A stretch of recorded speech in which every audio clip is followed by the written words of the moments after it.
Gente, boa noite a todos presentes aqui. Eu gostaria de apresentar as duas falas de hoje, né? Temos aqui primeiro que vai apresentar a Ana Luísa Colli, sobre o custo político das mediações digitais nas instituições de ensino. A Ana Luísa Colli é mestra pelo FMG e pelo programa Erasmus e doutora pelas universidades Begist Universitat Wuppertal e Charles University Praga. Atualmente pós-doutoranda na cátedra IAT Darcy Ribeiro. E, aqui do meu lado, Raquel Augusta Melilo Carriere, mestre em Educação Tecnológica pelo Cefet, Minas Gerais, e doutora em Geografia pela UFMG. Atualmente é professora do ensino médio no Colégio Santo Agostinho e pós-doutoranda na cátedra Fundep Magda Soares de Educação Básica do IAT. Então, por favor, vou passar a palavra para a Ana, que falou que ia começar. Vou começar porque a gente vai fazer uma dobradinha, né, como vocês já vão entender. Bom, gente, boa noite. Queria começar, obviamente, agradecendo a organização desse evento. Sei como é que é organizar evento, normalmente eu estou do lado daí de vocês, e é sempre um corre, então agradeço muito, né, o empenho, o esforço, né, o fôlego de fazer eventos no final de semestre, tal, de manter aceso esse espaço, né, de debate, de conversas e tal. E, para além disso, para além desse esforço, gostaria de parabenizar também pelo caráter interdisciplinar, né, desse evento. Achei muito legal. Pude vir aqui na palestra da segunda, né, na mesa de abertura, que teve uma professora da psicologia, né, para falar de inteligência. Eu acho que é um caminho certo para a filosofia esse de se abrir, né, para as várias interlocuções possíveis, principalmente num tema tão amplo e tão difícil de... Né, às vezes de fazer um recorte para uma pequena apresentação, ainda assim é muito desafiador, né, que são essas, enfim, inteligências ou cognição, ou eu acho que como grande tema agora do evento. Bom,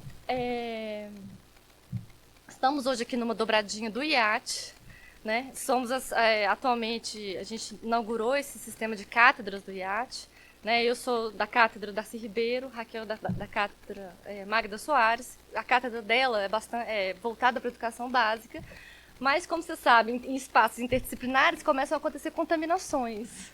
Então, acaba que essa fala de hoje é uma contaminação, né, no sentido positivo, dessas nossas conversas, desse nosso trabalho conjunto, porque, obviamente, a minha proximidade, a minha familiaridade com os problemas da educação básica, ela é ultra recente, né? Assim, não quero me aventurar a falar nada, enfim, que eu não conheça bem. Então, obviamente, que esse recorte vai depender um pouco desse bate-bola com a Raquel. Vou deixar algumas coisas aqui no ar, que depois na fala dela vão ser recuperadas. Para passar ali? Não. Se bem que eu não preciso. Ah, ótimo. É porque nem eu tenho controle sobre isso. Não tem muita coisa, não, na verdade. Ah, não, então tudo bem. Na verdade, de vez em quando pode ir passando, assim. Quer dizer, talvez o primeiro tenha alguma estrutura.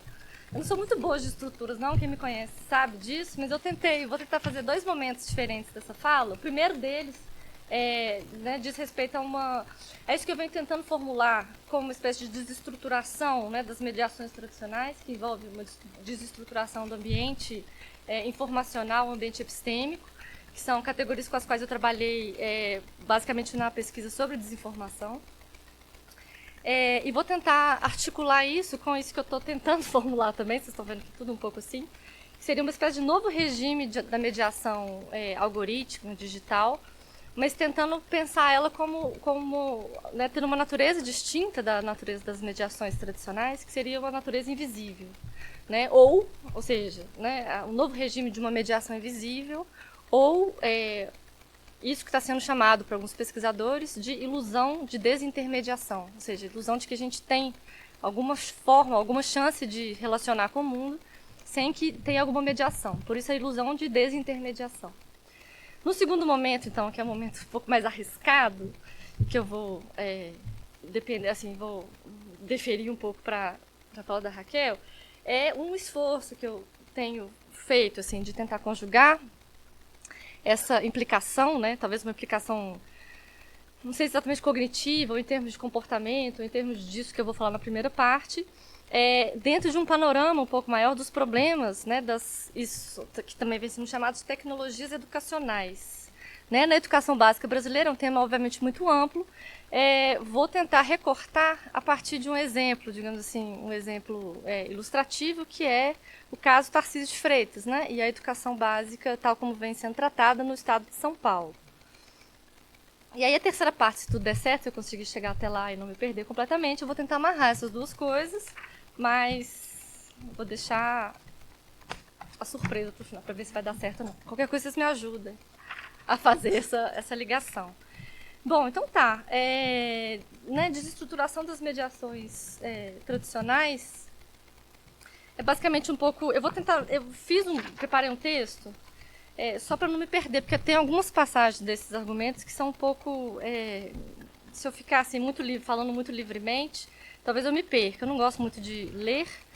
Prometo que eu não vou abusar muito dessa ferramenta, mas em alguns momentos sim, porque eu acho que vai me ajudar com o tempo. Inclusive, Bruno, se eu estiver abusando do tempo, você me ajuda. Bom, então é isso. Tentando pensar culturas.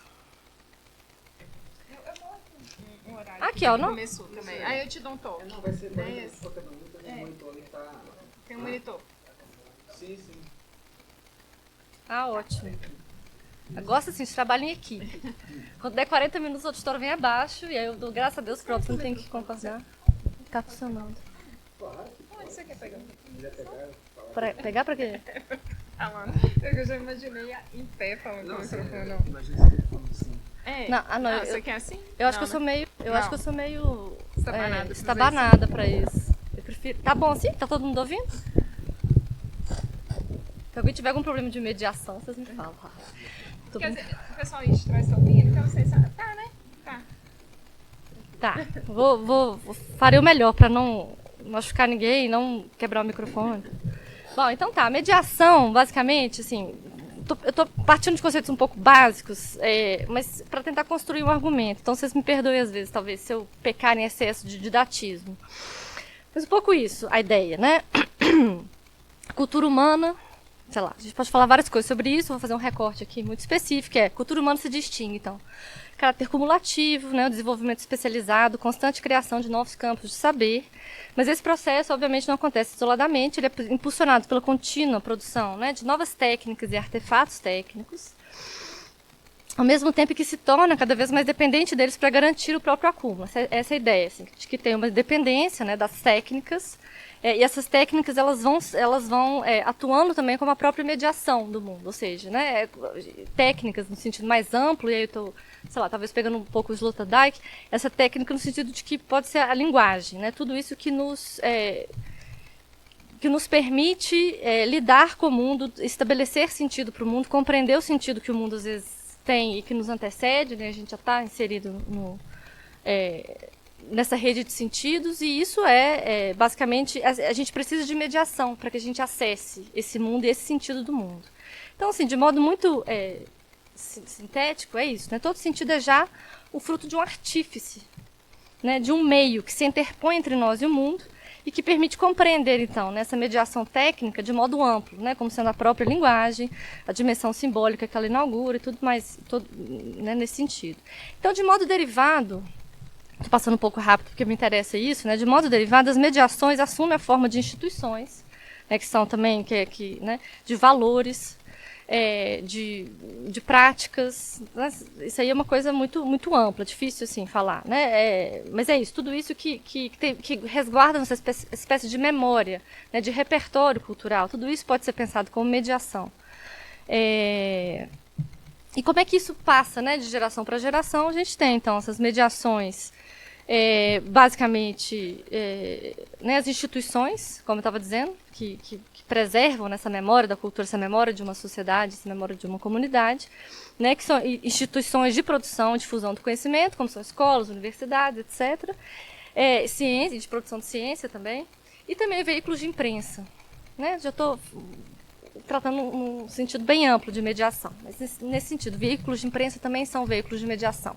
Isso eu estou recuperando um pouco essa discussão que eu costumava fazer na época que eu estava pesquisando a desinformação, porque parece que tem um consenso, né, de que a desinformação é uma espécie de sintoma de uma crise da mediação, que envolve, inclusive, toda essa rede, né, de mediações, que são essas redes, basicamente, sinalizações que o mundo nos dá, e no qual a gente se insere nessa relação com o mundo. Não sei se está ficando claro, assim. Então, basicamente é isso, né? A gente estuda coisas específicas, mas se eu vou no médico, eu preciso de confiar naquela pessoa que estudou numa universidade, eu vou saber disso como, porque tem, né, uma série de mediadores de informações, que são as mídias tradicionais, que fazem chegar ao conhecimento, o que eu devo fazer, por exemplo, se eu estou me sentindo mal. De modo que toda a experiência em sociedade, ela perpassa essas instâncias intermediárias, justamente, que fazem, né, que ou produzem sentido, ou nos fazer dar sentido, etc. Bom, isso é um pouco óbvio, né? Eu estou tentando chamar a atenção disso aqui, da obviedade um pouco disso, dessa tessitura, que é a nossa experiência banal, para estabelecer um contraponto, né, que seria justamente o dessa mediação algorítmica ou digital, que eu vou tentar então caracterizar de novo, assim, a partir de uma perspectiva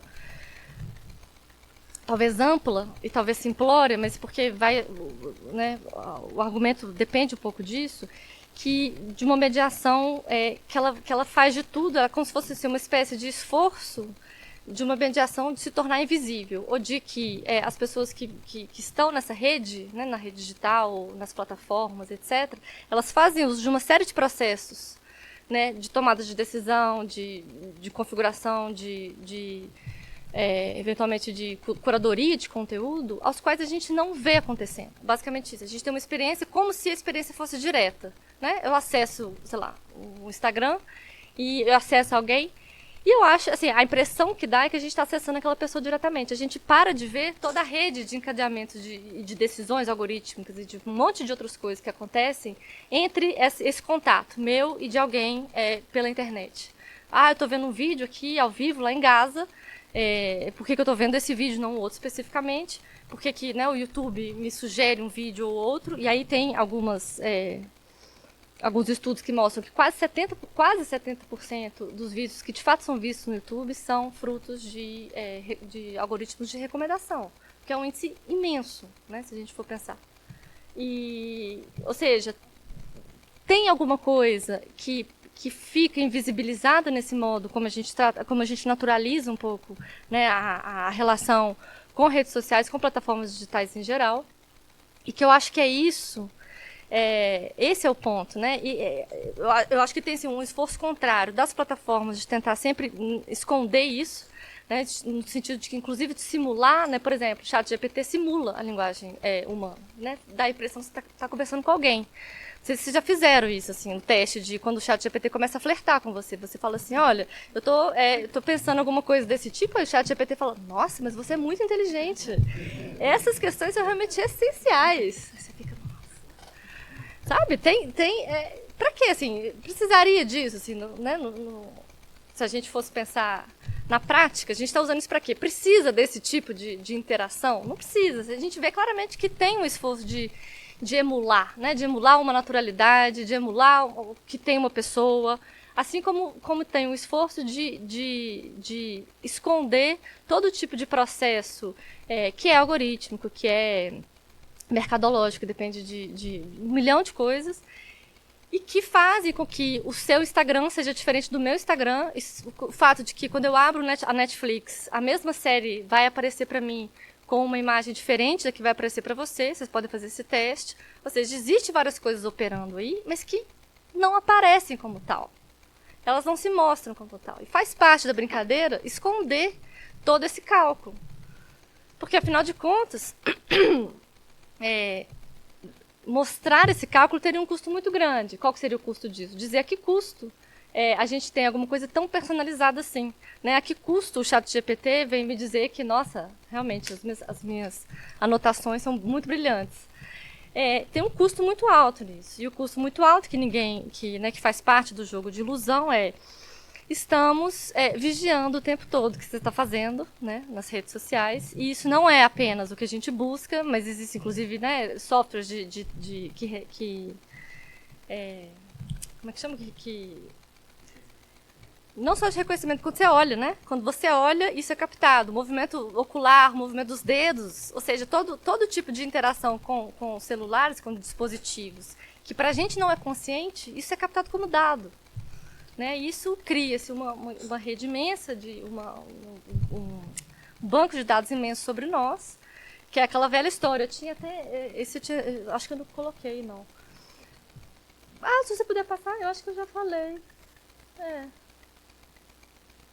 Ah, pois é. Isso aí teria sido bom. Bom.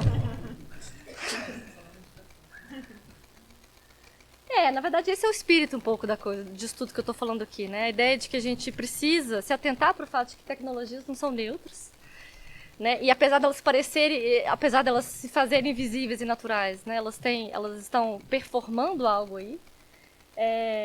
Recuperando um pouco essa pergunta que já ficou clássica, né? Se artefatos têm políticas. Elas têm políticas. E aí um pouco foi o que a gente estava discutindo hoje, né, Raquel? De qual que era a diferença de natureza, né, dessa mediação algorítmica, que é esse o ponto que eu quero trazer, que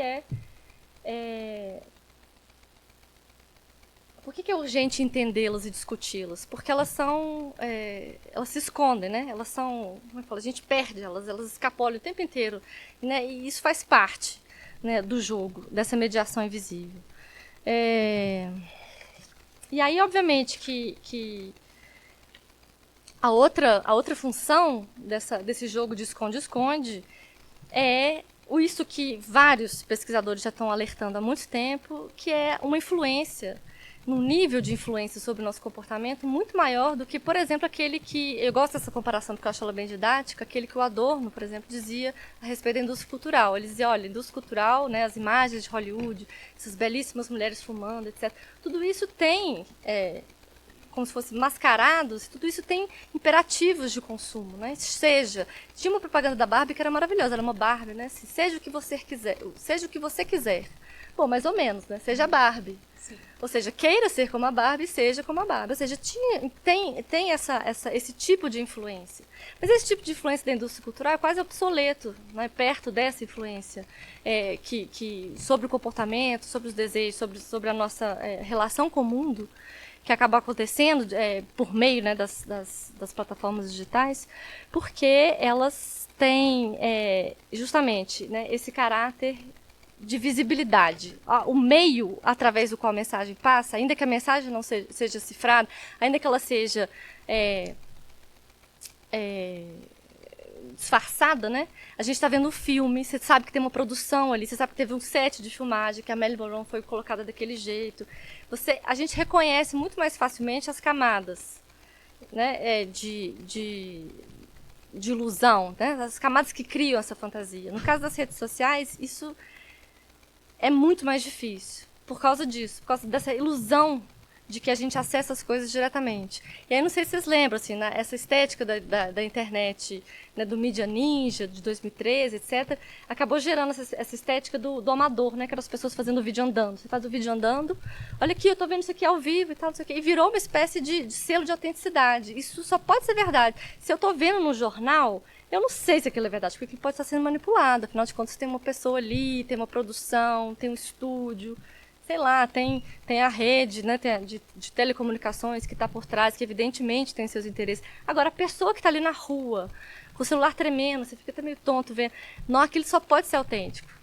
Então tem essa invisibilização, né, da cadeia de produção que chega até aquilo ali. Né? E isso é muito importante. Isso é muito importante, inclusive, porque isso é um impeditivo, isso se pede, né? Isso se torna um obstáculo para que a gente decodifique isso, a gente decodifique. Né? Agora estou usando um vocabulário mais do Willem Flusser, que ele vai dizer, nas imagens técnicas, elas são muito mais difíceis de serem decodificadas, e decodificada, imagem no sentido amplo, né? Pode ser essa experiência digital, a gente tem muita dificuldade de entender a natureza delas, e isso faz com que a gente não decodifique elas, porque a gente não entende, né, como que elas são produzidas, no final das contas. E essa caixa preta, que na verdade está entre o input e o output, ela justamente é exatamente isso que parece que se torna invisível, transparente. Parece que a gente está acessando, né, diretamente aquilo que está na fonte, e tudo aquilo que aconteceu ali no meio né, intencionalmente tirado de vista.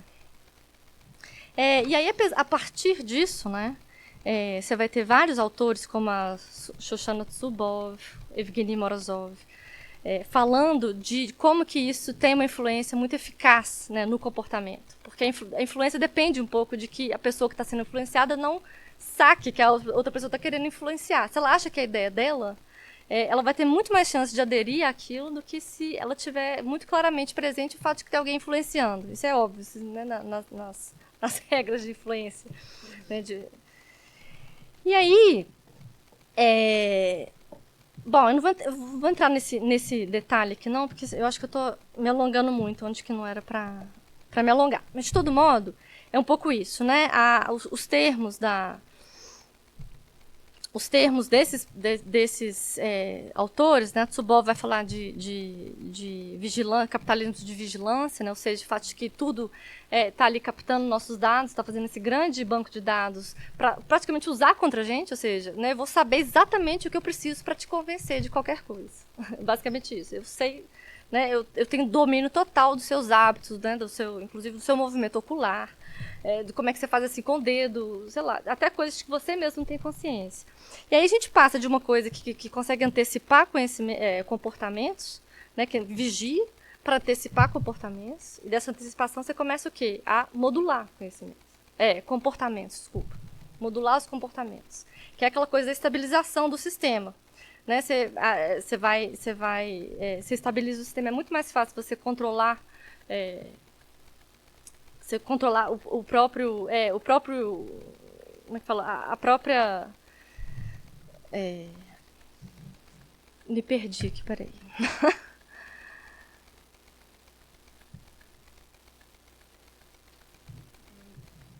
Modulação de comportamento. Pois é, mas tinha um argumento aqui que era um pouco complicadinho, que eu acho que eu perdi. Mas enfim, não tem problema não. Ou seja, o fato de que um sistema ele vai ser mais estável se você consegue controlar justamente, né? Não por exemplo, um sistema pensando assim, né, em termos dessa intenção, né, de criar determinados resultados. De consumo que seja, né? Como é que você faz para uma empresa precisa para não, sei lá, perder vendas? Ela não pode simplesmente contar com o fato de que talvez o anúncio dela seja o suficientemente convincente. É mais fácil você modular, ao invés de você apostar no resultado, que pode ser muito, que a pessoa pode acabar comprando ou não, por, sei lá, por várias razões, você aposta no próprio desejo da pessoa de comprar aquilo. Ou seja, você, né, começa a operar numa camada um pouco mais profunda, da qual ela talvez não tenha tanta consciência, assim. Bom, isso aí é uma discussão que é grande, que é complexa, que eu não quero entrar aqui muito, que eu queria só trazer algumas coisas a respeito disso, ou seja, o que eu quero falar com isso que eu estou falando agora é como se todos esses ambientes, né, das plataformas digitais, dessa nova mediação, né, que vai se tornando invisível, o efeito disso é como se fosse assim, ele vai reduzindo um pouco o campo, né, da agência humana no sentido forte, assim, no sentido da gente ter plena consciência das decisões que a gente faz, ou de ter plena consciência, né, daquilo que a gente, né, gostaria de consumir. A gente acaba sendo levado pelas 70% pelas recomendações. E isso somado, fica parecendo isso. O que eu escuto no Spotify tanto faz, ou o que eu vejo na Netflix. Mas é como se a gente fosse cada vez mais entrando numa dinâmica em que a agência humana vai ficando ela tem cada vez menos tempo para isso, né, que a gente está cada vez mais sobrecarregado de informações e de dados e de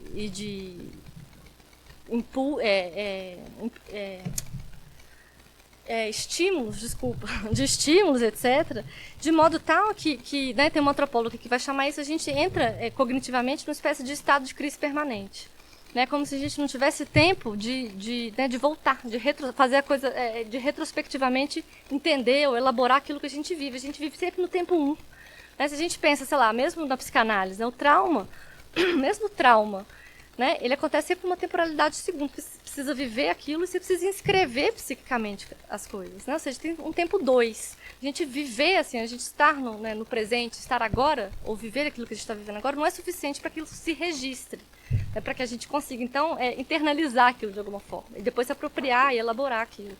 Tem sempre uma temporalidade, né? O Freud usa muito essa coisa da Nachträglichkeit, do retrospectivo. Retrospectivamente é que a gente muitas vezes inscreve. Então, é como se a gente ficasse o tempo inteiro sendo trazido e sugado por um agora e que nunca chega o momento da temporalidade 2. Então, a gente fica assim, né, sendo estimulado, sendo bombardeado, choque, para usar uma terminologia do Benjamin, por exemplo, né, e o momento de amortecer ou de elaborar esses choques não chega. Né, e isso faz com que a gente, né, bom, isso aqui... eu estou misturando várias coisas, mas tem indícios, né, de que sei lá, TDAH ou todas, existe vários, como é que fala assim, um jeito de lidar com o mundo que ele vai se tornando ele mesmo impróprio, né, para a criação de memória, para o encadeamento de experiências, né, e consciência deles. Que é muito devido a essa, por exemplo, essa metralhadora audiovisual. E aqui eu estou conversando com o Christoph Türker, que é um dos últimos, um dos mais recentes, da Escola de Frankfurt, né? Ele vai dizer, bom, né, a sociedade ansiosa, a sociedade da excitação, né, o fato de que todo mundo tem TDAH, talvez tenha a ver com o fato de que está todo mundo hiperestimulado o tempo inteiro, a gente não tem muito o que fazer com isso. Né? E aí essa antropóloga, por exemplo, que é o Wendy Chun, vai chamar isso de estado de crise permanente, cognitivamente. É como se fosse isso. Um estado de crise não é que você vai ter tempo de elaborar as coisas, e de, né, pensar sobre o que aconteceu, né, se demorar naquele tempo 2, né, ficar com o problema. Você vai sempre responder. Como se fosse atalhos. Você não consegue, né, assim, permanecer naquela cadeia, naquele cálculo, né, naquela elaboração das coisas. Está sempre sendo levado a sair de um estímulo a uma resposta, de um estímulo a uma resposta, de um estímulo a uma resposta. Então você vai encurtando, né, o espaço dessa agência, inclusive no sentido da elaboração dessa agência. E aí, não sei se está ficando claro até aqui, mas quando eu estava estudando desinformação, eu lembro que eu tinha muita essa dificuldade de entender, mas enfim, né, o que está acontecendo?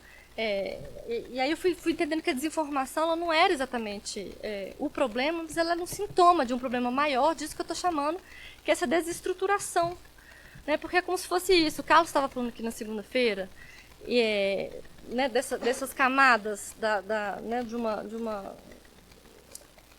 um frame, né, de um enquadramento que ele é assim, superior, que é esse enquadramento, que é um pouco, né, esse nosso estar no mundo, isso que nos dá diretrizes básicas, né, de um contexto mínimo a partir do qual a gente vai fazer inferência, a partir do qual a gente vai, né, fazer simulações ou entender mais ou menos o que está acontecendo no mundo, reagir, né, adequadamente ou de forma relevante a uma situação que nos apresenta. É como se a gente ficasse o tempo inteiro tendo que reestruturar, né, essa estrutura, esse nível de estruturação com o mundo que é muito básico e que eu acho que num tempo, assim, digamos, de uma relação analógica, esse termo é horrível, mas às vezes eu não encontro um termo melhor, né, anterior talvez a essa relação, né, do digital, essa relação analógica, a gente tinha uma espécie de estabilidade dessa estrutura. Eu falo assim, o mundo era familiar, de alguma forma, né? O mundo, a gente tinha valores, a gente tinha algumas coisas que... Não estou dizendo que isso é bom, né? Que isso pode descambar para um outro lugar. Mas eu estou dizendo assim, o mundo era um lugar familiar em que a gente... né? Algumas coisas eram dadas, algumas coisas eram estabelecidas de início, e que você não precisava ficar o tempo inteiro, né, reposicionando todas as coisas que né, a estrutura mínima, né, de uma leitura de mundo, de uma resposta. Eu estou me perdendo um pouco aqui, deixa eu ver o que eu quero dizer com tudo isso. Não, o que eu quero dizer com tudo isso é um pouco a ideia de que a gente está... no mundo, vai falar assim, tendo uma experiência cada vez mais desestruturada de mundo. Isso que eu acho que era o ponto. Essas coisas, às vezes, elas não estão exatamente claras, né? Mas é como se fosse isso, assim, a gente tivesse perdido os indicadores que nos fazem né, interpretar o mundo de forma mais imediata, por exemplo, né, o sistema perito, né, o fato de que, não sei, a gente tem informações, a gente tem regras claras, a gente tinha regras claras, né, assim, sei lá, um site confiável, um veículo né, de informação confiável, tudo isso a gente tinha muito claro quais eram os sinais de expertise, quais eram os sinais das informações confiáveis. Isso foi se perdendo nesse mundo que é também um mundo desestruturado, né? O mundo das redes sociais ele é muito desestruturado. Você tem esse colapso dessas, como é que chama isso? Desses mapas no qual dos quais a gente usava para navegar o mundo anteriormente, que era o que faz, sei lá, que são basicamente as inferências que a gente faz. Eu vejo uma pessoa de jaleco, imagino que ela seja um médico, mas então posso confiar, posso pedir para ela alguma coisa. Hoje em dia a gente não tem mais essa obviedade ou essa relação de familiaridade de confiança comum. É um pouco nesse sentido. Quando tudo se desestrutura, ou seja, esses elementos básicos da nossa relação de confiança comum, eles vão se desarticulando. É como se a nossa capacidade de estabelecer uma estruturação fundante, inclusive para as nossas inferências básicas, para as nossas respostas ao mundo, eles começassem a entrar em colapso. Então, eu acho que, basicamente, quando a gente vê, né, a desinformação, ou o que eu gosto de chamar, né, de poluição informacional, o que ela faz? Ela bagunça, né, a nossa orientação no mundo. Ela impede que a gente consiga, de um jeito eficiente, se orientar no mundo. E quanto menos a gente consegue se orientar no mundo, quanto menos os signos do mundo eles são eficientes para nos causar ou para nos possibilitar uma orientação, mais a gente precisa entrar nesse sistema de rever, né, assim, configurações básicas. E, portanto, como se fosse isso, né, lidar com questões muito fundamentais e muito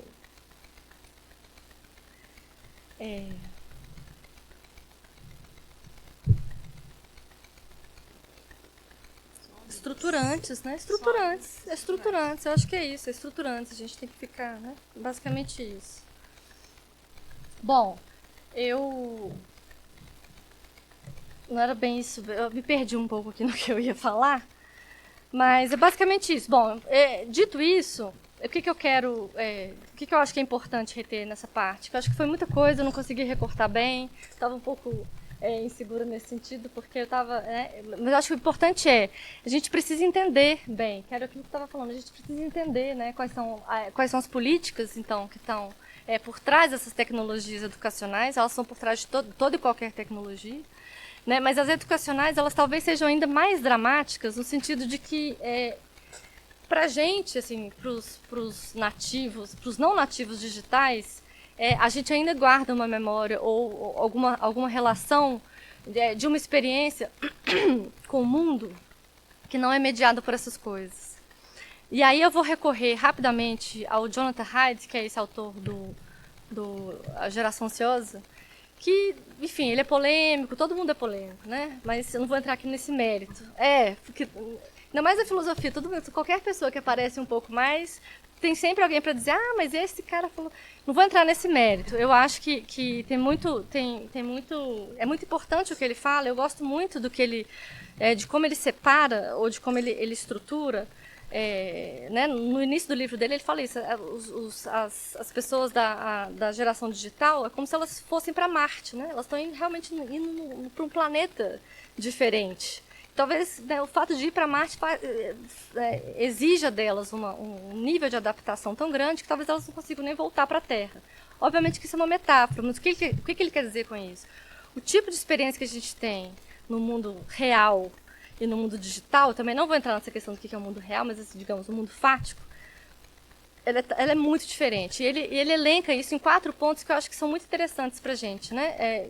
São muito interessantes para pensar o problema da educação. Por quê? Porque ele está falando da infância. Numa entrevista dele, ele fala, isso é um livro sobre a infância, não é um livro sobre, não use redes sociais, não use plataformas digitais. Não é um livro sobre isso, é um livro sobre a infância. É um livro sobre como a infância, preservar esse espaço, né, de uma experiência específica de mundo da infância, ela é determinante para qualquer tipo de aprendizado. Porque senão a gente não vai conseguir nem mesmo entender como essas crianças de agora, né, nativas digitais, elas vão raciocinar. Então ele diz, a experiência do mundo real ela é corporificada, né, o que tem o corpo como meio de expressão, tem como meio de percepção, todos os sentidos são mobilizados. Para além disso, são experiências em geral síncronas, ou seja, a gente vê, né, as pessoas com qual eu estou aqui falando, eu me perco, eu vejo a cara de vocês assim. Eu estou vendo isso, né, tem uma interação. É muito diferente de uma aula que você dá, né, você deve ter dado, que muitos de nós aqui fizeram ou deram aula na pandemia ao vivo, você está falando para uma bolota, um monte de bolotinha, né? Você não está vendo aquilo. É muito diferente essa experiência síncrona, de você medir o que você está falando com a reação do outro, né? Ele vai dizer, a comunicação ela é feita de um para um ou de um para poucos. Tem essa coisa do olhar, né? Embora você possa falar de pequenos grupos, né? É um para um. As pessoas se olhando, eu vendo a reação das pessoas, o que acontece totalmente diferente, né, em relação à rede social. E, por outro lado, uma outra coisa que eu achei muito boa essa sacada dele é as comunidades, né, do mundo real, agora elas têm um alto custo de entrada e saída, que né, você ter apreço por aquelas pessoas. Então, né, entrar numa sociedade, fazer amigos, por exemplo, é mais difícil, porque você vai ter que ganhar a confiança das pessoas. Assim como em questões de contrariedade, de confronto, você vai fazer muito esforço para se reconciliar, porque aquela pessoa, né, significa algo para você. Então, ele vai chamar isso de custo alto de entrada e saída. E aí, pensando em termos da experiência agora digital, né, que é uma experiência descorporificada, em que a visão ela assume uma função predominante, prevalente, enquanto os outros sentidos muito menos, né? A experiência assíncrona, né? Isso inclusive da reação, né? Eu escrevo uma mensagem, não sei quanto que a outra pessoa vai desenvolver. Essa comunicação, e aí que está, esse terceiro ponto é o que mais me pega, né? Essa comunicação que ela é difusa, você não sabe quem está vendo aquilo que está na rede social. Né? E essa relação me lembra muito a história do panóptico lá do Bentham, e depois do Foucault, e depois do Jacques Lamillard, ou seja, o panóptico ele tem uma história, né? Ele tem um histórico interessante. O panóptico, não sei se você sabe, né? Aquela torre de vigilância em que existe 10 minutos, que falta. Obrigada. Eu estou falando de sensações que eu estou falando em 2 horas. Pois é, tem essa torre de vigilância em que existe um vigia. Ele vê todos os prisioneiros, mas os prisioneiros não veem. Ou seja, o fato de ele estar lá ou não faz pouca diferença, porque os prisioneiros sabem que estão sendo vistos. Então, o fato de ver, o fato de ser visto sem ver que está sendo visto, isso faz com que isso gere um impacto de disciplina, né? Ou seja, o olhar que você é visto sem ver. Isso gera em você já, né, uma disciplinarização. E a rede social é basicamente isso. Você né, é visto, você não sabe quem está te vendo. Né? Ninguém sabe quem você está vendo. É uma relação de olhar, é uma relação da visibilidade também muito diferente. Né? Ou seja, é um tipo de experiência muito rica e muito... talvez seja isso que faça a gente humano. E se a gente, sei lá, cede para esse tipo de assédio que está acontecendo atualmente, aí agora acho que você pode passar, por favor. Agora vai começar a ter, eu acho... Ih, não. Pode passar, mãe. Ah, bom, isso aí também eu já tinha falado, né? Mas, enfim, só para dizer. Pode parar aí, que isso aí é um bom negócio. Essa espécie de assédio que eu acho que as escolas, e basicamente, as instituições de ensino em geral, né? Mas vou focar aqui hoje nas instituições de ensino, do ensino básico.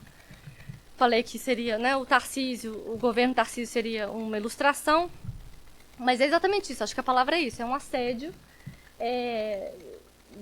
de uma tecnicização, né, das escolas.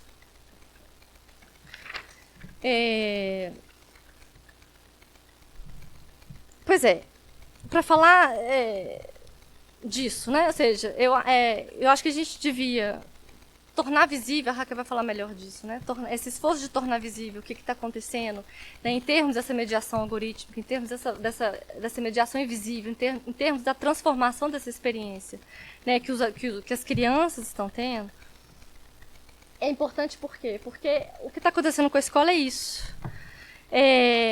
Políticas educacionais, né, do Estado de São Paulo, não sei se vocês vêm acompanhando isso, é um tema que vem se arrastando durante, já tem uns anos, né, pelo menos desde o início do governo Tarcísio, mas o Tarcísio chamou para ser o secretário de Educação o Renato Feder, que foi antes secretário de Educação do Paraná, no governo Ratinho Júnior. E que trouxe e importou de lá, pois é, toda essa retórica, né, das infraestruturas tecnológicas privadas, porque as escolas têm que ter eficiência, porque as escolas têm que ser modernas, elas têm que ser, enfim, né?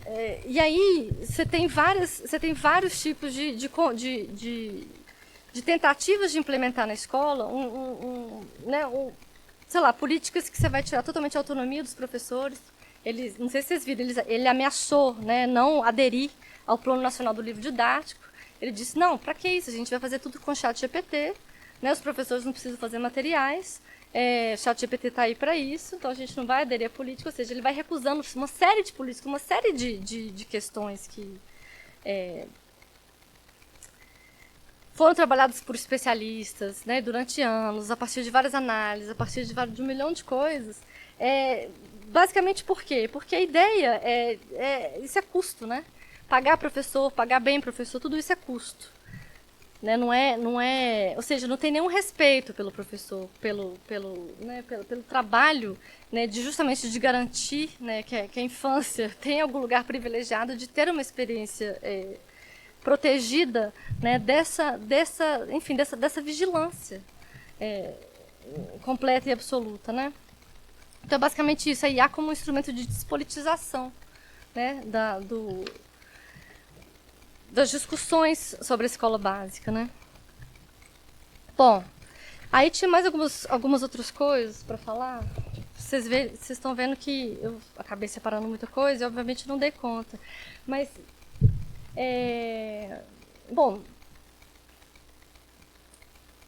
Pois é, o que significa essa tirar a autonomia do professor? Né? Tirar a autonomia do professor significa, bom, a gente vai colocar, a gente vai dar as escolas para a gestão privada, e não só, né, a gestão, sei lá, do espaço, dos banheiros e da cantina, mas também os professores. Por quê? Porque cada vez mais a gente vai abrir a possibilidade de interferência, né, do material didático para, por exemplo, isso, né, empresas privadas que queiram fazer a sua boquinha, que queiram fazer a sua, como é que fala, colocar ali, deixar ali no ensino básico o seu grau de influência.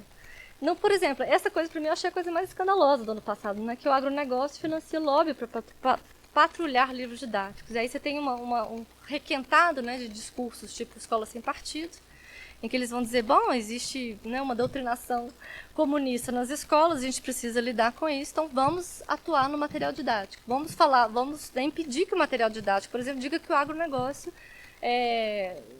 pesticida no Brasil, uma liberação total de pesticida no Brasil, etc. e tal. Bom, se você puder passar, Pedro. Ah, sim, já falei sobre isso. Pois é. E aí, de novo, né? Eu queria concluir, bom, não vou conseguir amarrar muita coisa, porque, como vocês viram, acabou sendo coisa demais, mas é um pouco a ideia de que é difícil, né? Essa pergunta de como que lidar com essa inserção indiscriminada, super acelerada da IA no ensino básico.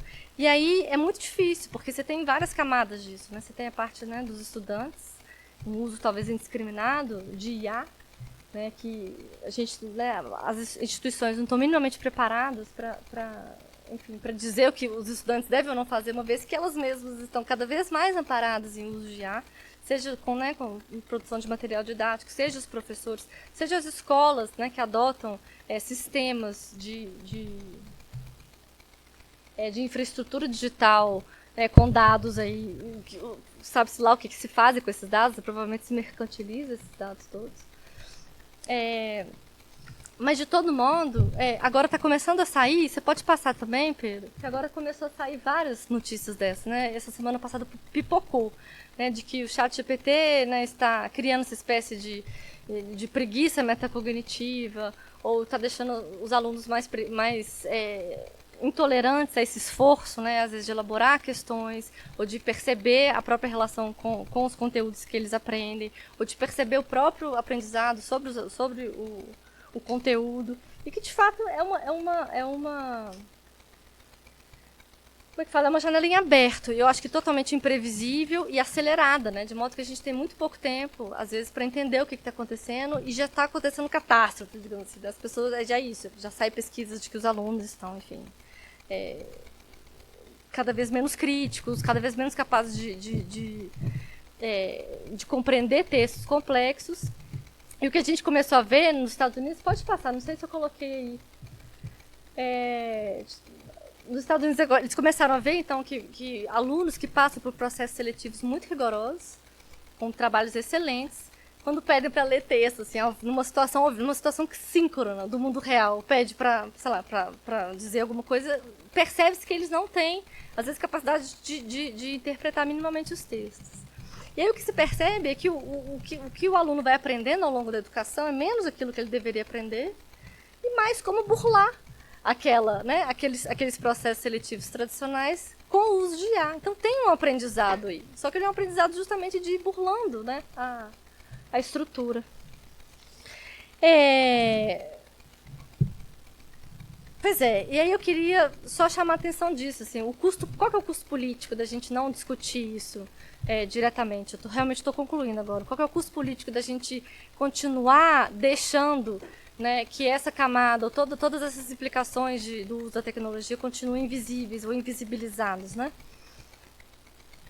Eu acho que é isso, a gente simplesmente aceitar muito passivamente a implementação de um projeto político ideológico, muitas vezes, que tem interesses, né, que certamente não são os nossos, não são os das nossas crianças, dificilmente é do nosso país.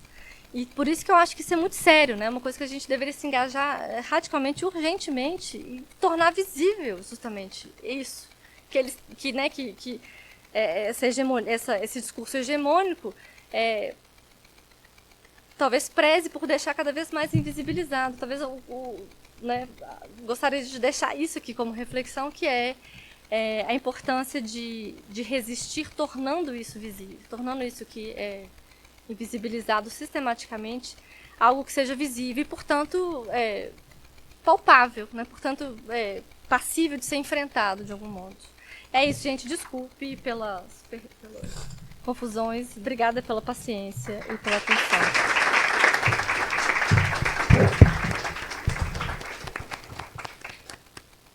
Tem que colocar o meu lá, né? Enquanto eles vão colocando, gente, porque eu tô com a impressão de que o microfone eu tô quase levantando e falando, mas tá todo mundo escutando. Não, mas tá tranquilo. Tá tranquilo. É só me adaptar com esse sistema. Eu vou comentar duas coisas da fala da Ana. Eu achei muito interessante você falar da coisa da minha mediação invisível. Eu já comentei com alguns alunos, eu estou com alguns alunos aqui da educação básica, que foram meus alunos há pouco tempo atrás, eu não vou falar quais são, porque aluno da educação básica tem vergonha. Se eu apontar o dedo para eles, vão fugir. Então, tem dois alunos aqui que foram meus alunos da educação básica, que estão misturados.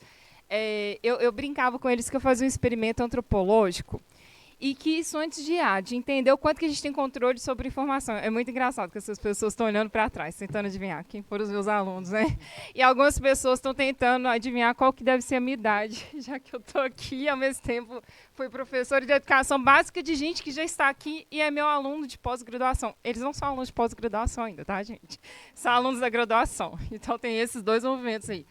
Mas eu brincava que eu fazia um movimento que eu brincava que era antropológico, de nunca descobrir, quando tem edição do BBB, o nome de algum participante do BBB.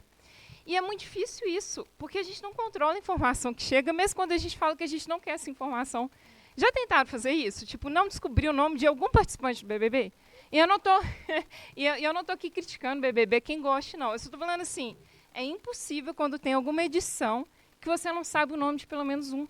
Essa informação chega para a gente sem que a gente escolha, sem que a gente queira, ela nos invade em vários momentos, falando assim, não é assistir TV, não, é Instagram. Você está lá e, de repente, vê uma informação de uma coisa que você não quer.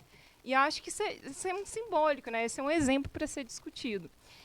A outra coisa que eu queria comentar sobre essa coisa de preservar a infância, né? E a gente falou disso, a Ana comentou, e a gente estava mais cedo falando sobre isso. Eu esqueci agora completamente o nome do presidente da Fundação Itaú Cultural, que também deve ser uma pessoa polêmica, só porque está nesse lugar, né? Então, eu não sei se eu nem preciso saber o nome dele, mas ele falou uma coisa, e eu não vi a referência direta, mas alguém que fez essa referência, parece que está defendendo muito o ponto do direito à realidade, nesse sentido, não para estabelecer quem é que vai dizer o que é real e o que não é real. Que a gente está aqui, inclusive na filosofia, a gente sabe que a gente não dá conta disso. Mas é essa corporificação do mundo que a criança tem que ter, e é esse direito que as escolas precisam garantir. Então, eu acho interessante, né, porque esse livro, eu sei que ele tá muito polêmico, quem está discutindo agora sobre cognição, vê vários pontos. Qual que é o nome dele? Alfredo, não, Eduardo Saron. Eduardo Saron, que disse isso, não é isso? Tá. Então, o ChatGPT errou, tá vendo? Tá desautorizado em relação a isso. Então, eu queria fazer esses dois comentários, minha apresentação já está ali. E aí, quando a gente pensou, é muito interessante falar sobre IA hoje. Eu e a Ana estamos trabalhando na mesma sala no IEAT, que é Estudo de Estudos Avançados. Como é que é? Estudo de Estudos Avançados Transdisciplinares. Agora eu já decorei, que é um nome grande, e cátedras com nome grande também.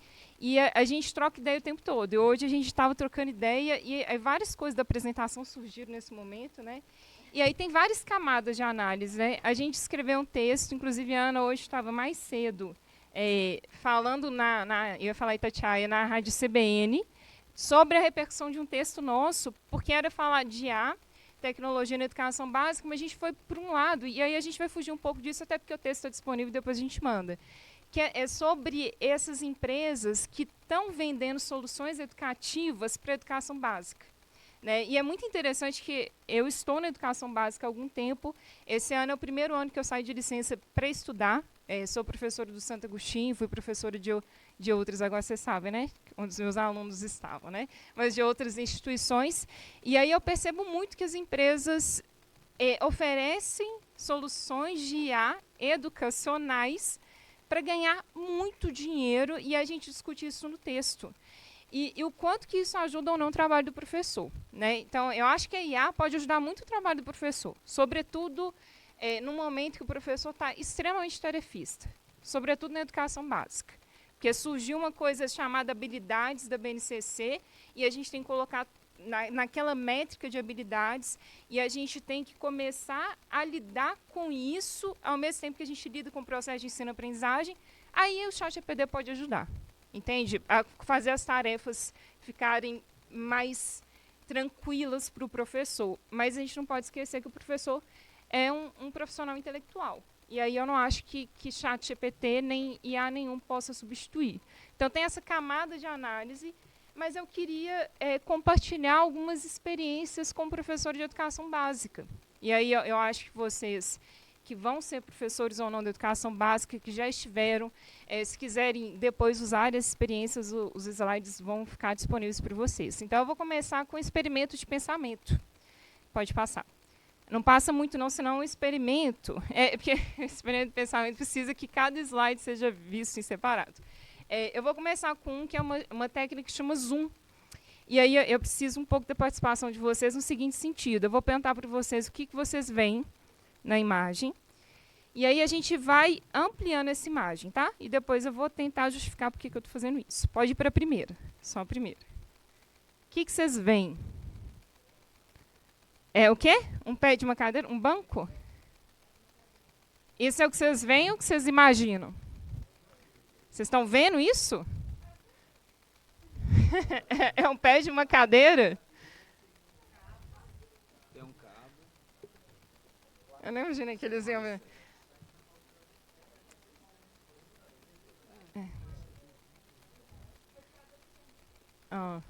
Então, vocês estavam... e é engraçado porque esse é um exercício de imaginação, eu já posso falar isso, né? E quando eu falo o que vocês veem, na verdade, vocês estão me dizendo o que vocês imaginaram, né? Não é necessariamente o que vocês estavam vendo ali, porque a gente, na verdade, está vendo uma tela branca, né? A gente está imaginando o objeto, né?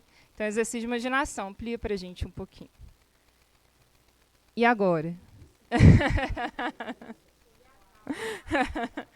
Tem uma placa solar, e o que era aquele objeto, então? Já que isso está ao lado de uma placa solar que provavelmente está no telhado.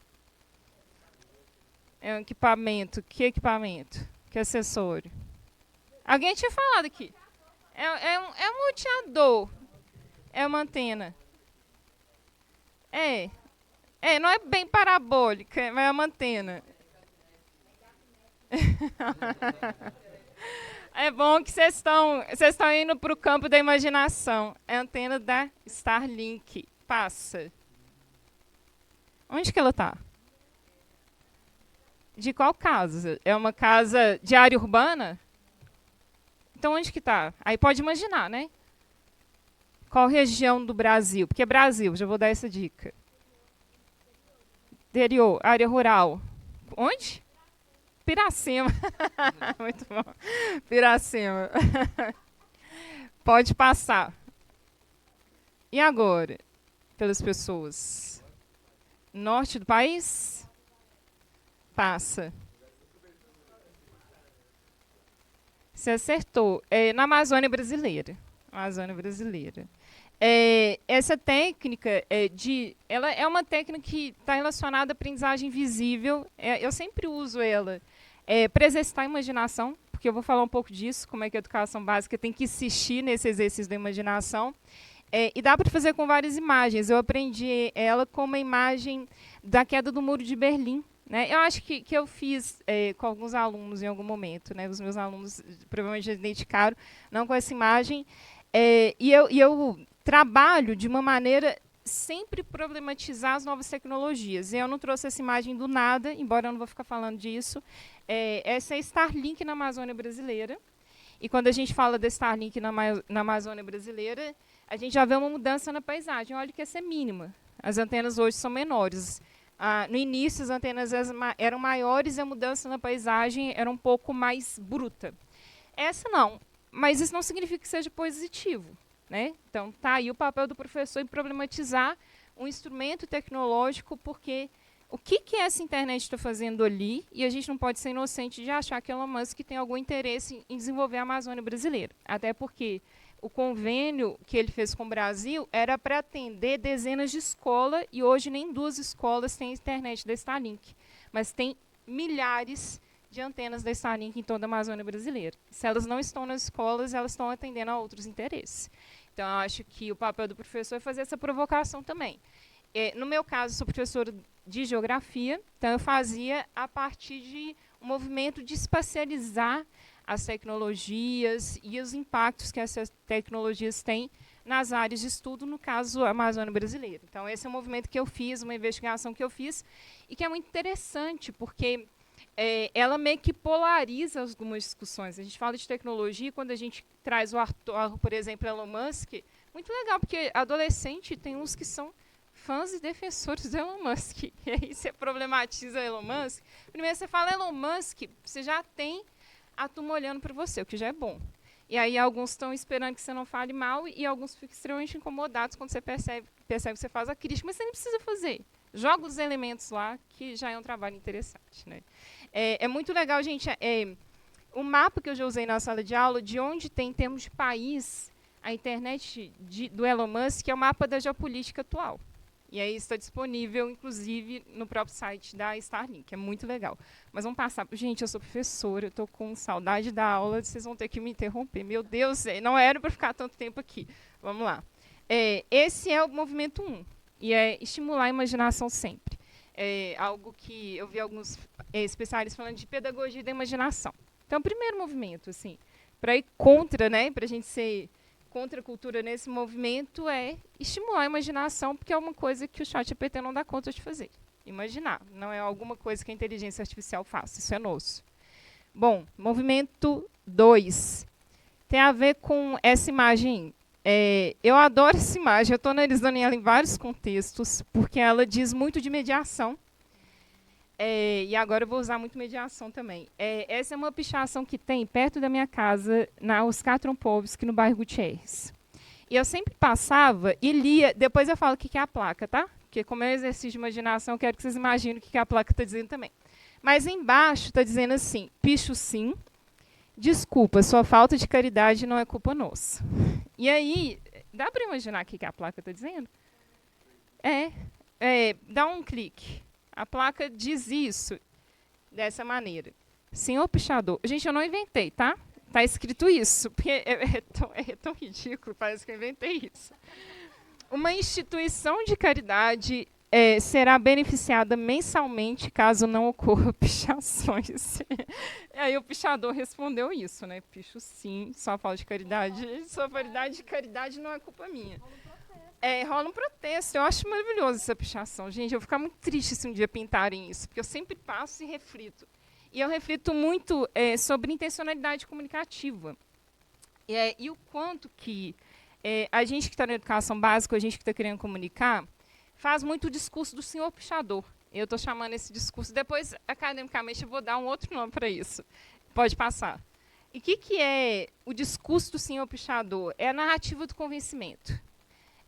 Reflexão sobre a boa ação, que a gente faz muito sobre o papo ambiental. E com adolescente, não funciona, gente. Eu acho que quase com nenhum público, mas com adolescente menos ainda. Que é falar sobre as boas ações. Não usem chat GPT, senão você vai ficar burro. O menino não quer saber do intelecto dele naquela altura do campeonato, né? Ele não mas você, não adianta você falar para adolescente de 16, 17 anos, gente, chat GPT vai emburrecer vocês. Vocês têm que ter o hábito da leitura. É o discurso do senhor pichador. Então, a gente tem que fazer alguma outra coisa, porque senão a gente fica só na linguagem da proibição, né? Senhor pichador, eu fico sempre lembrando isso. Quando eu fazia alguns sermões na sala de aula, e às vezes eu revejo e falo, gente, é muitos discursos do senhor pichador, não acredito que eu falava isso, né? E aí, graças a Deus, nas minhas últimas anos de aula, eu abandonei um pouco esse discurso, né?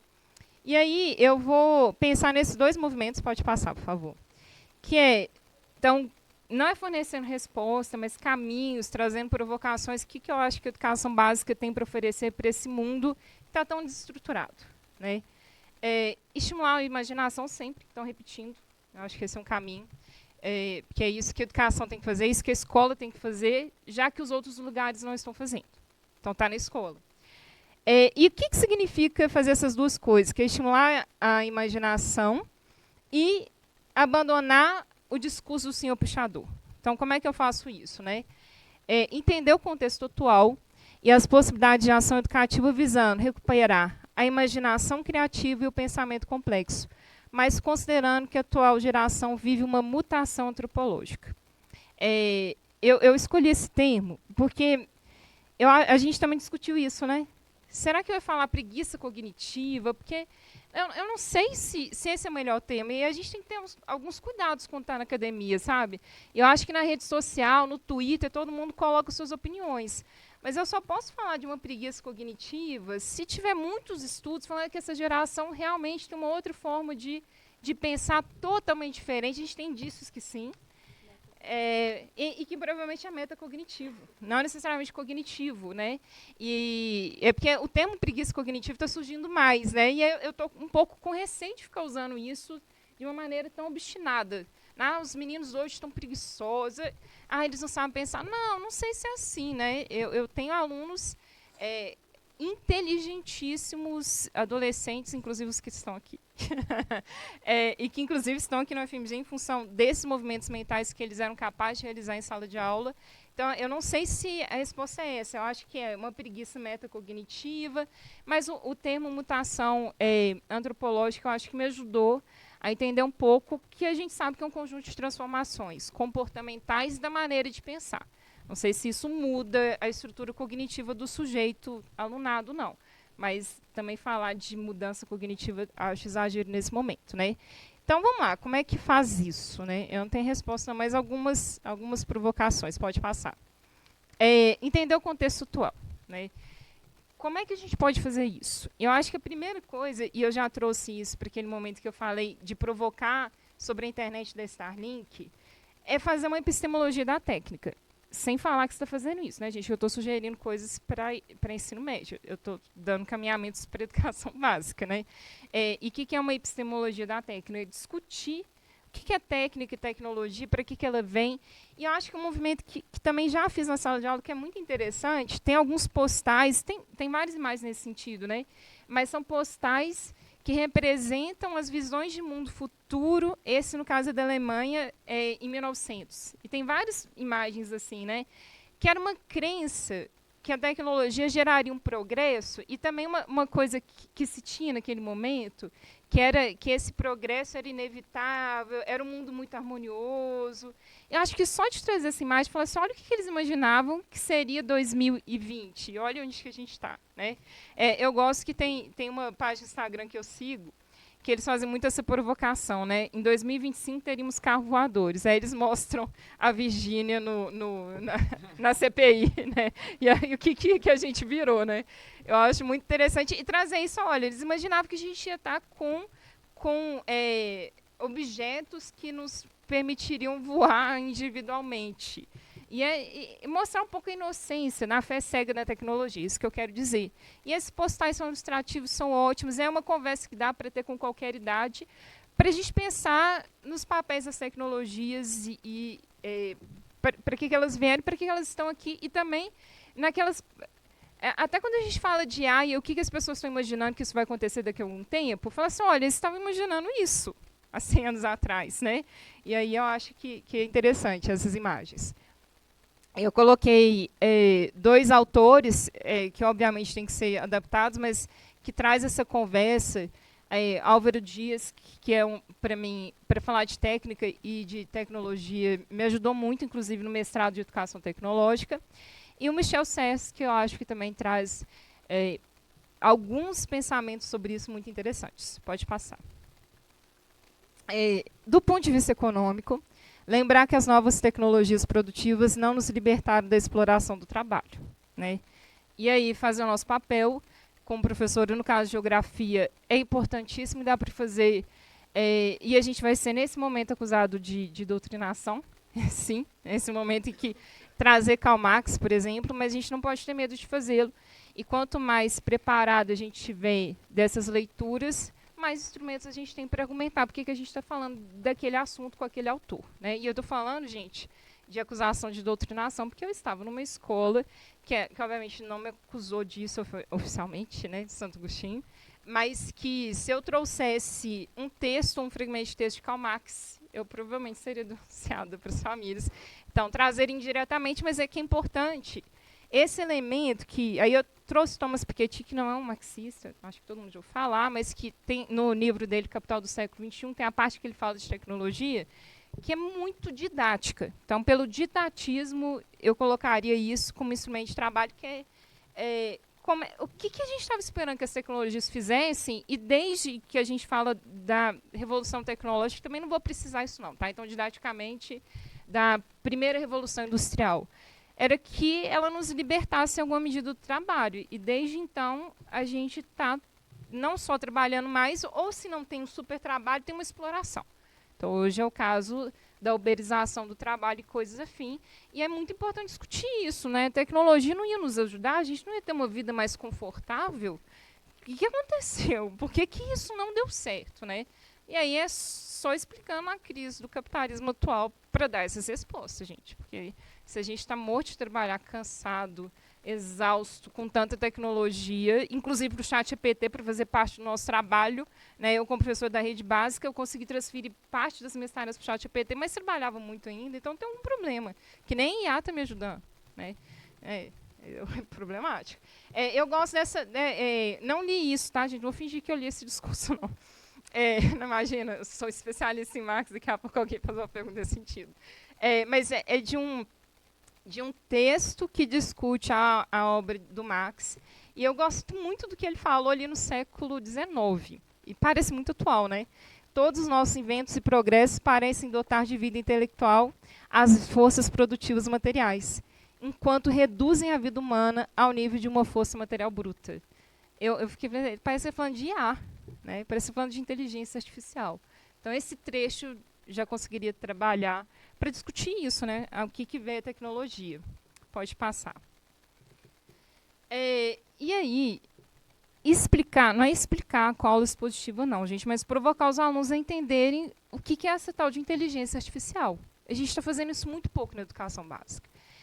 E parece, porque a gente também tem uma ideia de que são nativos digitais. A gente não é bem assim. Dominam rede social. Tirou de rede social, não tem a capacidade de navegar em outras coisas tecnológicas. Eu estou falando assim, se levar para um computador e pedir para digitar um texto, já trava ali. E quando eu falo isso, na minha aula que eu falei da internet do Elon Musk, eu achei que os meninos, sobretudo aqueles que amavam o Elon Musk, iam saber me falar Starlink, como é que é essa antena, que ela estava, no mínimo, numa altitude mais baixa. Não, sabe? Tem uma desinformação sobre aquilo que eles consomem, aquilo que eles defendem. E até sobre o que é IA. Eles não têm noção do que é essa tal de IA. E eu acho que a gente tem que trazer esses elementos para explicar. Você sabe o que é uma IA? Você sabe o que é um chat GPT? Você sabe como opera? E aí, com instrumentos básicos, né? Eu trouxe algumas referências, algumas mais atuais, né? Esse Marcelo Azevedo Costa, aqui da UFMG, ele não é uma referência em inteligência artificial, não. Mas talvez até seja, né? Eu estou aqui desmerecendo, ele não é uma referência. Porque eu escutei ele explicando, ele é um residente do IAT, o IAT tem cátedras e tem residentes, e ele fez uma fala sobre inteligência artificial, foi muito boa, né, Ana? Eu falei assim, eu entendi de um jeito muito simples. Entendi, inclusive, que não era exatamente uma inteligência, que alguns cientistas de dados, inclusive, nem estão gostando de chamar de inteligência, né? Ele falou, olha, é uma progressão, é uma operação matemática. Ele explicou isso didaticamente, mas o que significa para a linguagem de ciência de dados, o que é aquilo e por que eles nem chamam de inteligência, sabe? E aí eu acho que trazer esses elementos, o podcast Neural, que tem me ajudado muito a entender e como é feito por jornalistas que pesquisam inteligência artificial, quando eu quero entender esses movimentos, tem me ajudado muito. Pesquisando isso, me surpreendeu muito, e eu levaria isso para a sala de aula de educação básica. Recentemente, essa semana, o Alok postou, na verdade, nas redes sociais dele, repostaram um manifesto contra o uso indiscriminado da inteligência artificial nas artes. E eu, assim, também acho que a Alok é uma figura controversa, né? Então, a gente está aqui falando de figuras controversas, mas que parte do nosso público, no mínimo, conhece. Hã? Pois eu assumi isso, né? Não preciso nem ficar defendendo as pessoas que eu estou trazendo aqui, né? Mas não quer dizer que eu seja admiradora do Alok nem nada, mas que se a gente chegar numa sala de aula de adolescentes, eles não vão saber quem que é Marcelo Azevedo Costa, mas vão saber quem que é Alok. E aí eu acho que trazer... E o manifesto dele está bem escrito e traz elementos interessantes. Então, gostando ou não, eu acho que é um bom manifesto de ser lido, tá? Inclusive, parece que recentemente ele também fez um posicionamento com relação à questão migratória nos Estados Unidos. Então, acho que tem uns posicionamentos interessantes, né? Controverso ou não, pelo menos os dois últimos posicionamentos políticos, porque, para mim, esse é um posicionamento político, tem sido interessantes. Um podcast, a gente também falou dela, né? A Nina da Hora, que eu não tinha escutado, eu tinha ouvido falar, mas ela explica muito bem também o que é inteligência artificial, e ela é muito ativista, e ela tem participado de fóruns e também de políticas públicas que são instrumentos de regulação, porque ela defende regulação. Também é muito bom, e ela explica muito bem porque ela defende regulação de redes sociais e alguns usos indiscriminados de inteligência artificial. Gosto também do Michel Conforato, que eu não sei se você sabe, ele tem uma coluna na CBN, e aí ele tem falas que são normalmente de 11 minutos, e sempre alguma coisa muito interessante. Tem uma recente que é sobre sedentarismo cognitivo, que ele fala de um jeito também muito legal. Então, seria assim, entender o contexto atual, e eu estou falando que, como eu faria para a educação básica, mas para todos nós aqui que também estamos tentando entender, né? Porque inteligência artificial é um conceito ainda aberto, né? Inclusive, estava nesse esforço de falar assim, tá, como é que eu vou explicar? Eu tenho essa ideia de necessidade de definir as coisas. Mas ela não é definível nesse momento que a gente está. Então, é um conjunto de códigos de linguagem, é uma linguagem de decodificação. Para o cientista de dados, vai ser uma operação matemática. Então, a gente está falando, na verdade, um guarda-chuva, quando a gente fala de inteligência artificial. E é importante que a gente entenda o que esse guarda-chuva guarda para estar na sala de aula. Pode passar.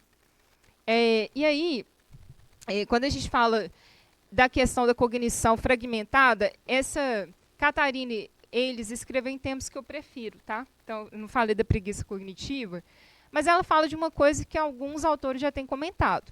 A coisa da hiperatenção, que todo mundo viu, primeiro com uma coisa muito positiva, que é aquela atenção que a gente falava que era periférica, que a gente entende que tem uma geração que consegue fazer várias coisas ao mesmo tempo e prestar atenção em várias coisas, e que está com pouca capacidade de ler um texto do início ao fim e entender esse texto. Então, a hiperatenção seria essa atenção mais periférica, mas, ao mesmo tempo, superficial. E eu acho que isso é mais um consenso, por isso que eu não tenho medo de falar que a gente, de fato, tem gerações, não as novas gerações, né, adultos que têm contato também com redes sociais demais. Eu estou percebendo minha mãe assim, porque ela também não sai do celular com essa atenção periférica, né? Está acontecendo com os idosos também, em alguma medida, né? E a cognição fragmentada. E aí eu fiquei pensando em como adaptar isso para o ensino. E quando eu falo adaptar isso para o ensino, eu vou ser muito conservadora das minhas ideias aqui, voltar para algumas práticas tradicionais de ensino. Porque quando eu falo isso, e aí lembra que eu estava numa escola que recebia propostas e soluções educativas de várias empresas, e muitas delas com aqueles desenhos que nos incomodam quando a gente é professor. Engajar o estudante, vamos fazer metodologia ativa. Não, sabe, isso nos incomoda muito, porque eu não acho que o nosso papel é engajar estudante. A gente não é. É animador de festa, né? Meu papel não é entreter, meu papel é incomodar. É que a aula seja em algum momento chata, provocativa, e que em algum momento ele vai ter sono mesmo, porque vai ter uma densidade, e às vezes você não acompanhou a densidade da minha aula, ele vai se perder. E é isso que algumas pessoas vendem. Quando eu falo adaptar, não é isso, sabe? Eu sou totalmente... Não, algumas aulas têm que ser sentar, prestar atenção, construir, e não é ficar 50 minutos calado, mas construir um raciocínio junto com a narrativa de ensino que o professor está propondo. E se a gente abrir mão disso, a gente abre mão do papel da escola. E disso eu acho que a gente não pode abrir mão. Então, a gente tem que demarcar politicamente qual que é o papel do professor na educação básica e na universidade, porque a gente também sabe que estudantes oriundos da educação básica, que também vieram com essa coisa de professor tem que ser mão na massa, cultura maker. Gente, isso é destrutivo por uma idade adolescente, que a preguiça cognitiva existe desde que existe adolescente. Então, se a gente vier muito com isso... Então, quando eu falo novas abordagens de ensino, não é metodologia ativa, engajamento estudantil. Eu estou dizendo só que outras práticas são possíveis a partir desse novo jeito de pensar. Porque a gente também se concentra numa taxonomia de Bloom que virou super prescritiva na educação, que é primeiro o nível inferior para depois o nível superior, quanto que, às vezes, começar com o processo criativo, a depender daquilo que a gente propõe, pode ter resultados melhores. Quando eu falo processo criativo, não é exatamente a produção de um texto, sou da geografia, a produção de um mapa, por exemplo. E eu não preciso necessariamente seguir esse caminho prescritivo, porque alguns autores já têm chamado a atenção que as operações mentais de nível inferior e nível superior não dão mais conta da estrutura de pensamento dessa geração. Então é isso, só entender, olha, eu posso subverter o que é nível inferior e superior, porque o pensamento agora está muito mais fragmentado, né? Pode passar. E aí, o que seria essa hiperatenção? Só para voltar aqui que a Catarina e eles falam, né? A perda da atenção profunda. E aí, esse livro aqui que eu acho que isso aqui é meio consenso, né, gente? Embora eu não consiga, eu tenho sempre um receio de falar o nome dele, mas Sociedade do Cansaço. A galera da filosofia considera um consenso? Não é polêmico, não é? É o que? É polêmico? É polêmico? Eu ia falar que é um consenso. Mais ou menos, né? Porque em alguns trechos aqui, Você defende. Não, mas quanto? 10, tá. Ok. Em alguns momentos, ele está falando da sociedade, do cansaço, da hiperatenção. E aí, alguns momentos, ele vai falar, inclusive, do Nietzsche, e essa coisa que a gente perdeu a capacidade de imaginar, a capacidade de pensar por imagens. E tem uma parte que eu acho muito importante, muito legal, que é a gente perdeu a capacidade de suportar o tédio e o quanto que o tédio é necessário para o processo criativo. E eu fiquei me lembrando da escola, né? O quanto que era necessário, algumas aulas que eu gostava mais intercalar com as aulas que eram tediosas, mas no sentido que o tédio era o momento de eu organizar a minha cabeça. Eu fiquei pensando nisso, assim. E que a gente não tem espaço para o tédio, né? Porque se a gente está no tédio, a gente pega o celular. Nem no consultório a gente consegue sentir o tédio. E o tédio é um pouco esse momento de organização. Não só hoje, mas a ideia do tédio também, né? A ideia. E que hoje a coisa do engajamento é não entender que a escola pode ter esse elemento do tédio, que talvez seja isso. O adolescente não pode suportar o tédio. E ele tem que suportar o tédio, porque a vida é tediosa às vezes.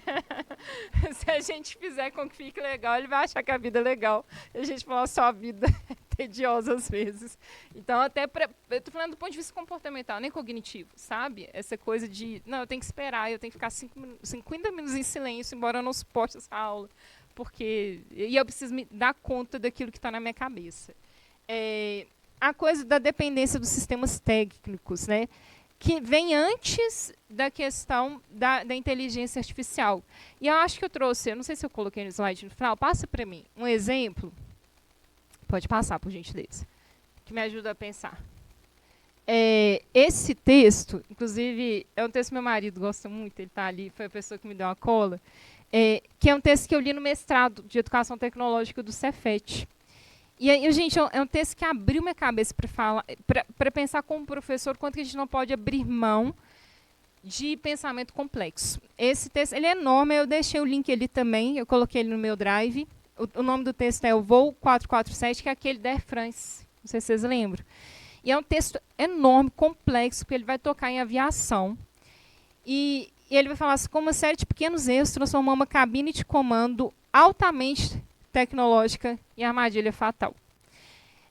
Tem um conjunto de conclusões, mas olha o que no final ele vai falar, né? À medida que o nível de automação aumenta, e não é ele, tá? Ele vai pegar vários especialistas, ali a fala de uma pesquisadora chamada Nadine Sater, que está falando, à medida que aumenta a automação, a ajuda prestada também cresce, a carga de trabalho diminui e todos os benefícios esperados são alcançados. No entanto, se por algum motivo a automação falha, especificamente a aviação, tá? Paga-se um preço muito alto. Precisamos pensar se existe um nível em que os consideráveis benefícios da automação podem ser obtidos, mas caso ocorra algo de errado, o piloto ainda seja capaz de lidar com o problema. É muito importante porque eu fiz essa transformação, porque parece que na aviação essa discussão sobre habilidades do pensamento complexo dos pilotos já está sendo pensado. Que é muito difícil dar alguma coisa errada. Muito, muito, muito difícil. Mas quando dá, tem que ter um piloto muito habilidoso, a gente falando de habilidade, capaz de contornar. Né? E eu acho que eu estou no comer de voar depois disso. Depois que eu li esse texto, eu falei assim... Outro dia, depois que eu li esse texto, a primeira vez... E aí eu viajei de avião e eu achei o piloto tão novo, eu pensei assim, meu Deus, eu não sei se ele teria capacidade, as habilidades cognitivas, se alguma coisa der errado. É muito difícil, mas o texto fala de habilidade, gente. Então é muito legal ler esse texto a partir desse lugar e que a aviação estava pensando nisso. Quanto mais aumenta o nível de automação, mais as pessoas vão ficar dependentes e quanto mais dependência eu gerar, menos cabeças pensantes para lidar quando o problema surge. E foi o caso da Air France. E depois eu ler, né, e também é lógico que as famílias dos pilotos não concordaram, mas parece que houve sim um erro humano. E aí, erro humano de decisões, e que não são decisões emocionais, no caso, são decisões operacionais. Ler a máquina, ler os instrumentos de comando que não foram lidos corretamente. Porque depende tanto da automação, é disso que eu estou falando, é disso que a escola não pode abrir mão, sabe? Pode passar. É um texto muito legal para discutir isso. Gente, eu acho que Eu vou fazer todo mundo ficar com medo mesmo, porque é mais um trecho disso. Mas olha só. O aparato mental dos pilotos de companhias aéreas mudou. Sobre isso, há uma unanimidade universal na Boeing e na Airbus. É só não viajar nessas duas, né? Não, mas eles falando, hoje as pessoas que pilotam são diferentes das que pilotavam no passado. E conquanto ainda haja excelentes profissionais na ativa, a base de conhecimento se tornou, em média, muito tênue. Então, a discussão é um pouco isso. Qual que é a base de conhecimento que um piloto tem que ter e se eu consigo, de fato, deixar ela estreita, né? E não, né, gente? A gente agora vai começar a exigir que os pilotos tenham uma base de conhecimento da qual eles não podem abrir mão, né? É. Sim. Pode passar. Aí, o que é a pedagogia da imaginação? Ítalo Calvino já falava isso, que a gente está perdendo a capacidade, isso, gente, há um tempão atrás, de pensar por imagens, que é aquilo, né, da pedagogia da imaginação. E, na Sociedade do Cansaço, citando Nietzsche e trazendo isso para linkar com a questão do tédio, né, que a gente tem que aprender a pensar, devemos aprender a falar e escrever, e aprender a pensar envolve, inclusive, um movimento de lidar com o tédio, que depois ele desenvolve isso melhor. Pode passar. Só porque já está acabando. Aí, há duas abordagens em sala de aula que eu acho que estimula a imaginação. Pode clicar naquele primeiro link, que eu vou só mostrar um experimento que eu fiz com meus estudantes. Esse aí. Vamos ver se vai abrir um Padlet. Esse é um mural de uma ferramenta de apresentações que se chama Padlet, e que os estudantes costumam usar bastante.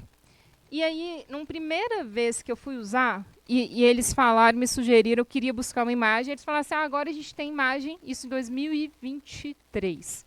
A gente tem imagem por geração de IA. E aí eu testei. E aí eu nem me lembro mais, porque depois eu levei isso para a sala de aula, a minha foi uma só. Isso para pensar o algoritmo e o quanto que o algoritmo está viciado. E aí esse experimento que eu fiz na sala de aula, e aí os comandos estão simples, porque os meninos foram sugerindo o que eu ia colocar. Gente, mas isso do Padlet. Eles não falam qual que é IA, tá? Porque eu perguntei qual que era essa de geração de imagens.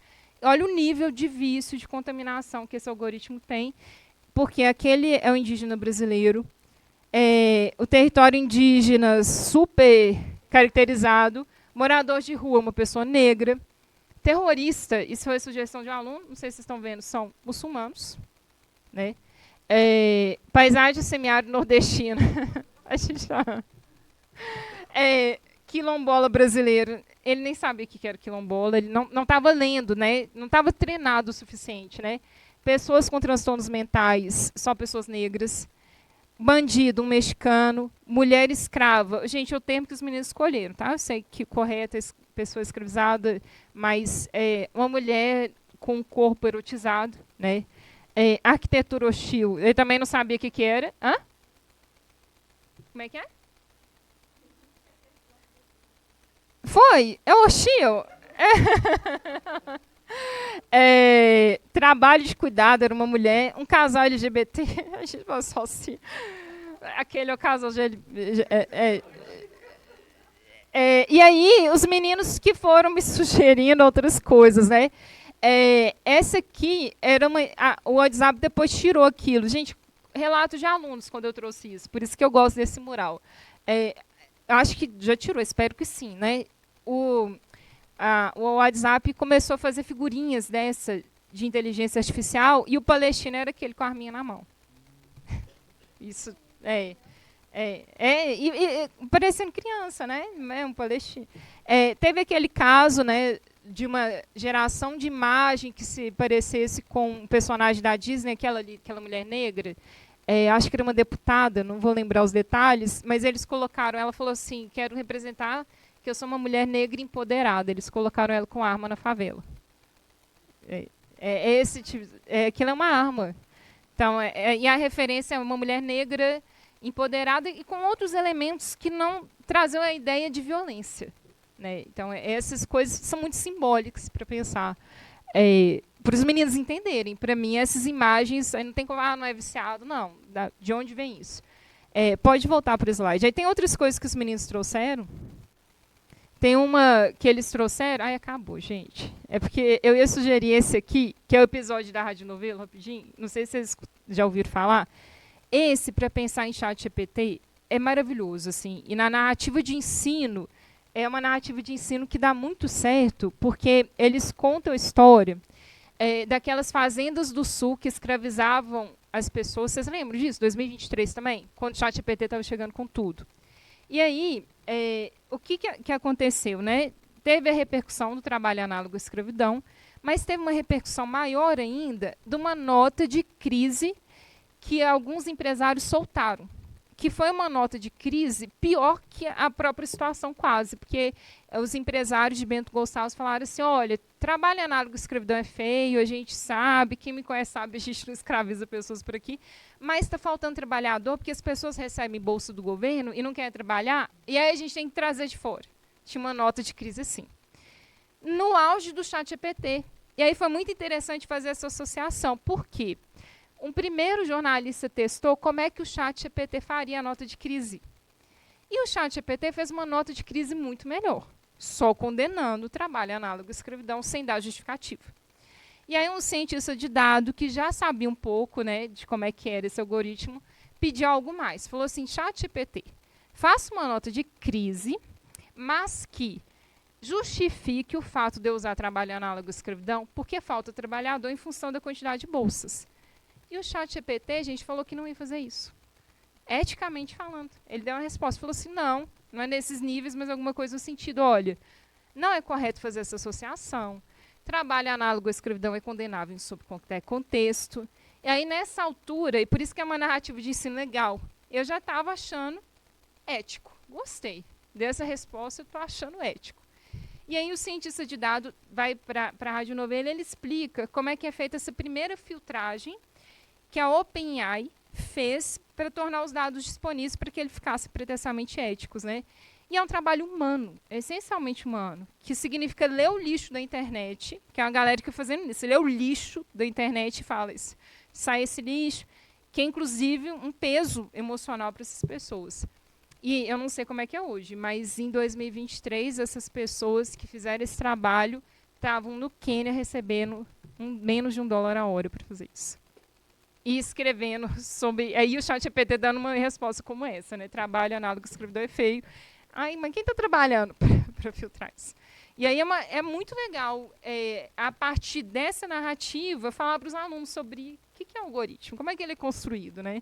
Tem um trabalho humano e tem uma questão ética envolvida ali. Aí o episódio é muito legal, ele tem os cortes dos experimentos com o ChatGPT. Eu já acabei, mas só mostrar aqui que eu ia falar mais, só para ver. A coisa do TED, eu ia terminar com isso, tá? É isso, eu espero que eu tenha entediado vocês, porque a ideia é gerar tédio. Espero que a gente não.